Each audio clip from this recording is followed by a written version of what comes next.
കേരളം ബംഗ്ലാദേശികളുടെ പിടിയിലോ എന്നുള്ള ചോദ്യങ്ങളാണ് ഈ അടുത്ത കാലത്തായി ഉയർന്നു വരുന്നത്. കഴിഞ്ഞ ദിവസങ്ങളിൽ കൊച്ചിയിൽ നിന്നും ബംഗ്ലാദേശികളെ പിടികൂടിയിരുന്നു.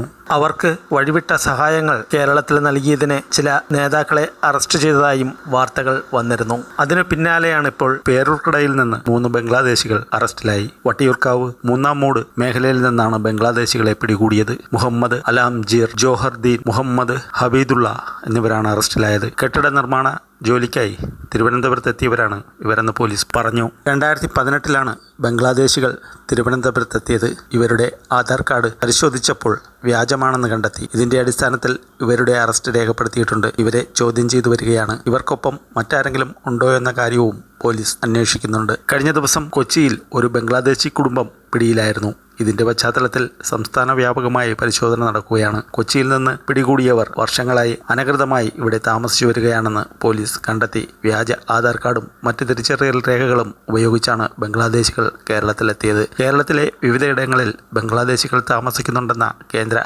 ഇന്റലിജൻസ് റിപ്പോർട്ടിന്റെ അടിസ്ഥാനത്തിലാണ് അന്വേഷണം നടക്കുന്നത്. യാതൊരു നിയന്ത്രണവും ഇല്ലാത്തതിനാലാണ് ഇത്തരം കുടിയേറ്റക്കാർ വർദ്ധിച്ചു വരുന്നതെന്നും ഗവൺമെന്റിന്റെ അനാസ്ഥയാണ് ഇതിന് കാരണമെന്നും കേന്ദ്ര ഏജൻസികൾ റിപ്പോർട്ട് ആവശ്യപ്പെട്ടിട്ടില്ലെങ്കിൽ ഇപ്പോഴും ഇത്തരം നുഴഞ്ഞുകയറ്റക്കാരെ തിരിച്ചറിയില്ലെന്നും ചില സാമൂഹ്യ പ്രവർത്തകർ കുറ്റപ്പെടുത്തി.